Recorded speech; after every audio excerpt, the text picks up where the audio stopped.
Depois que eu perdi uma das pessoas mais importantes do mundo para mim, nada me paralisa, pois sei que vou sobreviver.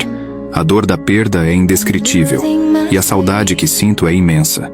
Mas aprendi que a vida continua, mesmo diante das adversidades mais difíceis. Quando somos confrontados pela perda de alguém que amamos profundamente, sentimos como se o chão nos fosse arrancado. Mas ao longo dessa jornada de luto e superação, descobrimos uma força dentro de nós que não imaginávamos possuir. Cada dia eu aprendo a valorizar mais os momentos preciosos que compartilhei com essa pessoa especial.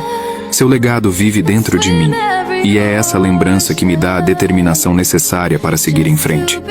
A perda me ensinou que sou mais forte do que imaginava. Aprendi que mesmo nos momentos mais sombrios, é possível encontrar uma luz no fim do túnel. Mesmo que a dor esteja presente, sei que a vida continua.